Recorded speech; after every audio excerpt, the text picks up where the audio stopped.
A gente pode, né, encontrar a relação entre a expressão deste espectro com, né, em termos de lambda, né, que eu coloquei termos de lambda com o espectro em termos da frequência, né? Qual é a relação que existe entre o espectro em termos da frequência com o espectro em termos do comprimento de onda, né? Naturalmente, a uma mesma temperatura, né? Nós devemos ter que a energia emitida, né, dentro de todo o espectro, né, ou seja, tanto o comprimento de onda como o espectro no espaço das frequências, deve emitir a mesma energia total, ou seja, a área deve ser a mesma, né? Então, escrevendo essas relações, né, em termos da emitância radiante, né, que é m, né, m em termos da frequência é dada por integral de zero a infinito, né? É a área sobre a curva, né, de zero até o infinito, da emitância espectral em termos da frequência na variável de frequência, tá? E essa mesma quantidade em termos do comprimento de onda e da emitância espectral em termos do comprimento de onda, é a área sobre essa curva, é dada por m igual a integral de zero a infinito de m de lambda de t de lambda, né? Como que a gente relaciona agora essas duas de posse dessa informação? Muito bem, né? A gente sabe que a conexão entre a frequência e o comprimento de onda é dado por essa expressão, né? Onde c é a velocidade de propagação da radiação, tá? A luz, no caso, a onda eletromagnética, né? Regida pelas leis de Maxwell. A gente vai falar um pouquinho delas mais adiante. Então eu vou partir dessa relação aqui, ó, né, do m escrito em termos da emitância espectral no espectro de frequência, né? Então, ó, o que a gente tem? Que m é igual a integral de zero a infinito de m de ni de t de ni, tá? E agora eu vou mudar a variável nessa equação para a variável comprimento de onda, ok? Então isso aqui vai ficar integral. Não vou colocar agora os limites de integração que a gente vai obter via esta daqui, né? De m de ni de t vezes dni, né? Então vamos escrever o ni em termos do lambda, né? Se a gente pegar essa daqui, ó, ni é igual a c sobre lambda, né? Então, ó, ni é igual a c sobre lambda. Então, dni, né? Dni é igual a c sobre lambda ao quadrado menos d lambda, né? Então, basta substituir esse resultado aqui nesse dni, né? Então, vai ficar menos c sobre lambda ao quadrado de lambda, ok? Muito bem. Agora a gente pode determinar aqui os limites de integração, né? Veja só. Então a gente pega essa daqui, né? Eu vou escrever aqui, ó, né? Assim como ni é c sobre lambda, lambda é c sobre ni, né? Então vamos lá, né? Lambda é c sobre ni. Então, ó, quando o ni vai a zero, lambda vai para infinito, ó, certo? Então a gente mudou a variável. E quando ni vai para infinito, a razão entre c e infinito vai dar zero. Então os limites de integração dessa nova integral transformada dá de infinito até zero. Então, só reescrevendo aqui, né? Então, isso aqui vai ficar. O negativo eu vou colocar aqui para fora. Então, vai ficar integral de infinito até zero de m de ni de t c sobre lambda ao quadrado de lambda, né? Então, agora a gente transformou, né, de ni a integral para lambda partindo do espectro para as frequências. Muito bem. Só que do cálculo eu vou escrever só aqui num quadradinho para a gente lembrar, né? Se a gente tem integral de a a b de f de x dx, onde obviamente essa integral é definida, né, nesse intervalo, isso é igual a menos integral de b até a de f de x dx, né? Eu inverti a ordem aqui dos limites de integração, então eu troco o sinal. Então a gente vai fazer isso aqui, ó. A integral vai passar de infinito a zero, de zero a infinito, e aí aparece um sinal de menos, menos com menos mais. Então a gente encontra aqui m é igual agora integral de zero a infinito de m de ni de t dni. Isso é igual a integral de zero a infinito de m de ni de t c sobre lambda ao quadrado de lambda, tá?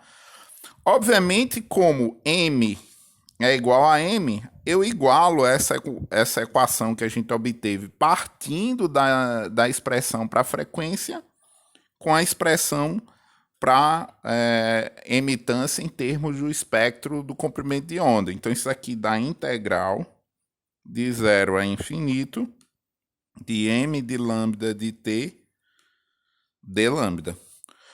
Ora, essa integral, né, é igual a essa, como os limites de integração são os mesmos e a variável de integração a mesma, essa igualdade só se mantém se este termo for igual a esse. E aí a gente encontra a relação entre essas duas emitâncias.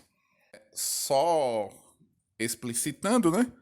M de ni de t c sobre lambda ao quadrado, isso é igual a m de lambda de t, certo? Então a gente só vai repetir isso aqui, né?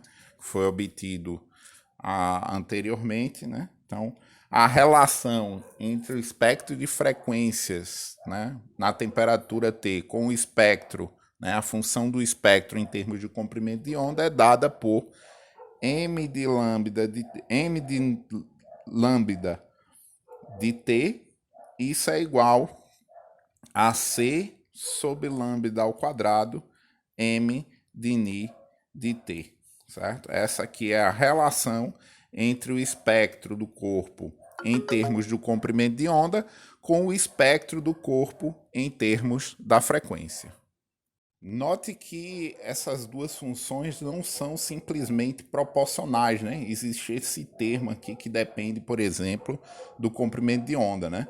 Então, como a gente tem a lei de Wien, né? Vamos dizer que lambda de ni, né? Como um K' vezes a temperatura. Isso não implica dizer, via C igual a lambda ni, que lambda m vezes T, isso aqui é igual, né, a uma outra constante, vamos dizer, digamos, K, duas linhas. Isso não quer dizer que os dois máximos, né, C lambda m e ni m, né, e lambda m seja igual a C. Isso aqui não é verdade, né, por causa dessa relação aqui não linear. É interessante mostrar isso daí, tá? Fica como exercício. Bom, o que a gente vai fazer agora, né? Dado o corpo, né, onde a radiação está vibrando internamente a ele. Bom, então continuando, né? A gente tem um corpo, né? A radiação penetrou pela cavidade, ficou presa aqui dentro. O que vai acontecer? Vai se formar um padrão de ondas estacionárias aqui dentro, né? E os modos de vibração dessas ondas eletromagnéticas presas dentro da cavidade vão interagir, né? E trocar energia, né? Com os átomos nas paredes dessa cavidade. E aí essa interação vai fazer com que esses átomos vibrem em determinadas frequências que vão fazer a emissão da radiação, né, do corpo, né? Então, veja só, essa radiação emitida pelo corpo vai ser o m de Ni de T, né? Que vai ser a quantidade de energia emitida por unidade de área, por unidade de tempo, por intervalo de frequência, e a gente vai relacionar, né, essa quantidade, essa energia radiada aqui pela densidade de energia, né, que eu vou chamar de U de Ni de T, né, é a densidade volumétrica de energia, né, obviamente oriunda da troca, né, dos modos de vibração da onda eletromagnética com as paredes desse recipiente, né. Em um outro momento a gente vai ver que existem algumas formas, né, da radiação interagir com a matéria, tá? E aí essa densidade de energia, né, que vai ser energia por unidade de volume, a gente vai relacionar com essas duas, com essa quantidade aqui, né? A gente vai relacionar essa radiação emitida com a densidade de energia aqui, né, produzida no interior da cavidade, né? É fácil de mostrar que essa relação, né, é dada por m de Ni de T é igual a C sobre 2 vezes U de Ni de T, onde esse C é a velocidade da radiação. U é a densidade volumétrica de energia na frequência Ni e temperatura T no interior, né, da cavidade, e m de Ni de T, conforme falado, é a radiação emitida aí pelo corpo, que é a quantidade de energia emitida por unidade de área, por unidade de tempo, por intervalo de frequência. Escrevendo a relação entre a emitância espectral e a densidade de energia dentro da cavidade, né? Então, m de Ni de T é igual a C sobre 2, né? U de Ni de T. Conforme dito, isso aqui é uma continha simples, né? Vocês, quem tiver interesse, pode tentar fazer. Ou mais adiante a gente executa, tá?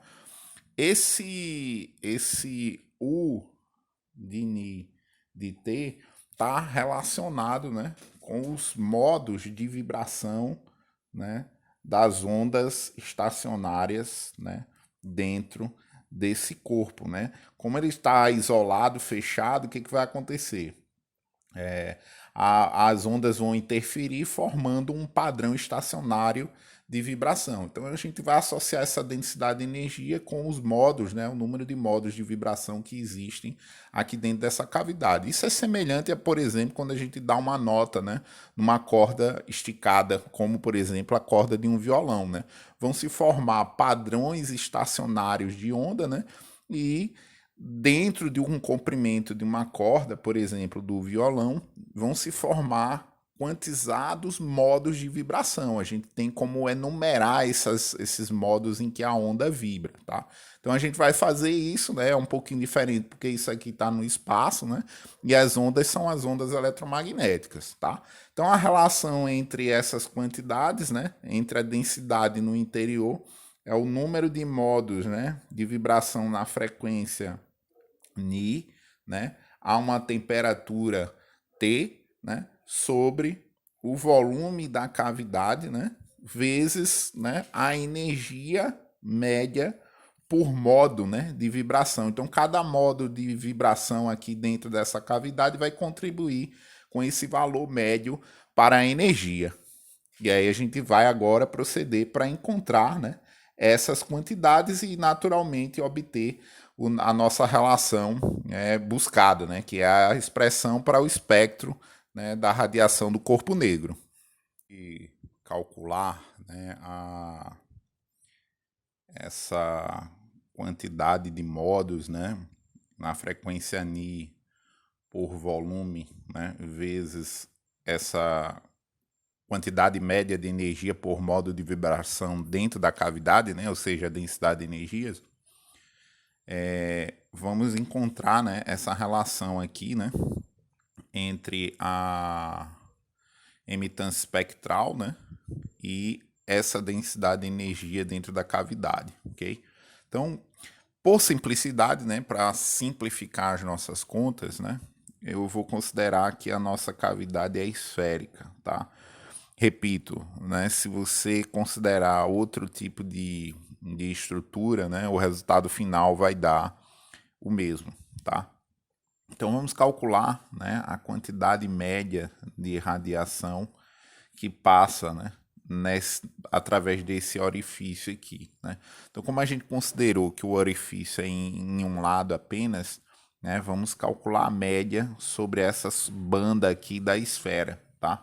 Então, se esse daqui, né, a radiação é a luz, tá? É o C, vamos calcular a projeção desse C, né? Construir um sistema de eixo, onde na direção do furo nós temos o eixo Z, esse aqui é o eixo Y e esse aqui é o eixo X, tá? Então, ó, esse C tá aqui, o eixo Z tá aqui, só colocando de lado para não carregar tanto a nossa figura, né? Nós temos C aqui, né? Aqui nós temos o Z e em coordenadas esféricas isso daqui é θ, ok? Então veja só, ao longo de Z nós temos um CZ que é C cosseno de θ.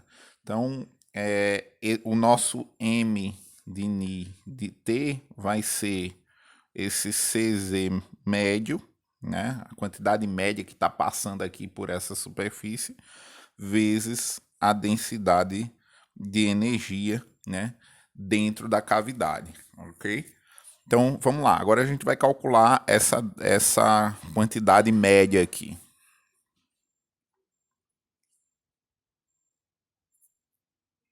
Vamos lá, né? Pelo teorema do valor médio, né, para integrais, né? Então, o valor médio de CZ, né, ao longo desta superfície, né, é a integral, né? A gente considera um elemento de superfície dA aqui, né? Vai ser a integral de CZ dA, tá? Esse elemento de área aqui, né? Essa esfera a gente vai considerar que tem um raio R sobre a integral de dA, ok? Então, esse daí é a nossa relação. A gente precisa agora fazer, né, esse cálculo aí, ok? Muito bem. Então, veja só, quem é o dA, né? É o elemento esférico aqui, né? Então, eu tenho aqui, ó, o R, né? Aí aqui nós temos ao longo do Z o θ. Então, aqui nós temos uma abertura que a gente chama de θ, tá? E aí na projeção do plano XY, né? Aqui, ó, se a gente considerar aqui, ó, Z, X, Y, né? Aí esse R projetado aqui, né? O ângulo entre essa projeção e X é φ, portanto esse raio aqui, né? Esse raio aqui é R, né? R cosseno, desculpe, seno de θ, né? R seno de θ, é esse aqui, tá? E aqui nós temos um dφ, né? Uma variação desse ângulo, de modo que esse arco aqui tem comprimento R seno de θ dφ, ok? É esse comprimento de arco aqui. Então, nós temos aqui um elemento de volume, né? Uma casca esférica, que é um elemento de casca esférica aqui. Não é um elemento de casca, é um elemento de área esférico, né? Então, a gente projeta esse lado aqui, né? Já que o raio é constante, nós temos esse elemento aqui, ó, de área, né? Esse lado aqui é R seno de θ dφ. Esse lado aqui, ó, é R dθ, né? Então a área é R ao quadrado, é o produto desse lado vezes esse, é R ao quadrado, né? R vezes R, seno de θ, dθ, dφ, né? Esse aqui é o nosso elemento de área dA aqui. Então vamos fazer essa conta, né? Vamos fazer essa conta. Então, o nosso, só repetindo, né? Só repetindo aqui, né? 11, nós temos que o valor médio desse CZ é igual, né, a integral de CZ na área DA sobre a integral, né, de DA, certo? Onde, né, nós obtivemos o DA é R ao quadrado seno de θ de φ, onde R é o raio da esfera. Então, ó, DA é igual a R ao quadrado seno de θ de φ, certo? Θ é o ângulo com eixo Z e φ é o ângulo, né, da projeção do R sobre o plano XY com o eixo X, né? Então, substituindo esse elemento de área aqui, nós devemos encontrar o valor médio para essa radiação passando ali na superfície, na direção do orifício.